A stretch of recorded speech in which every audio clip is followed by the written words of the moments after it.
Hi and welcome to On Maths, and today we're going to be looking at working out tips that will help you maximise your chances of getting a grade 4 in the upcoming maths resit exams. These strategies will help you make your answers more efficient and more accurate. So let's dive right into things.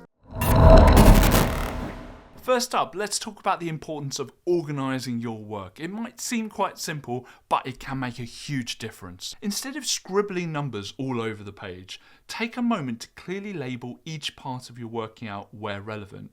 If you're working out the area of the circle, you can write down area of circle as one of the headings. This not only helps you keep track of your thought process, but also makes it clear to the examiner what you're doing at that stage of the working out. If the mark scheme says, if student has tried to calculate the area of the circle and you've written it down, you're going to get that mark. Always show you're working out. This is crucial, especially if you make one of those annoying mistakes that we all make. Even if you can do the calculations in your head, also write them down. For instance, if you're solving for x in an equation, show each step that you took. This way, if you miscalculate or get the wrong answer, you might still get credit for the correct method. Remember, marks are awarded for the process, not just the final answer. Your brain has a tool called estimation, which can pick up silly mistakes instantly. Use it. After you've done a calculation, estimate what the answer should be. For example, if you're adding 49 and 37, round them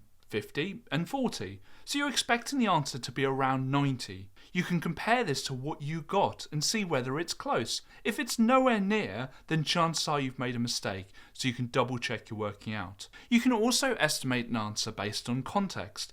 If a question is asking how many sweets there are in a jar and you get the answer of 5 million, chances are you've made a mistake somewhere. Don't shy away from using diagrams or visuals in your answer. Remember, a picture is worth 1,000 words. Sadly, not 1,000 marks. If a question involves shapes or angles, sketch them out. This will help you visualize the problem better and can make it easier to find a solution. Plus, it can be a quick way to gather your thoughts before starting the calculation.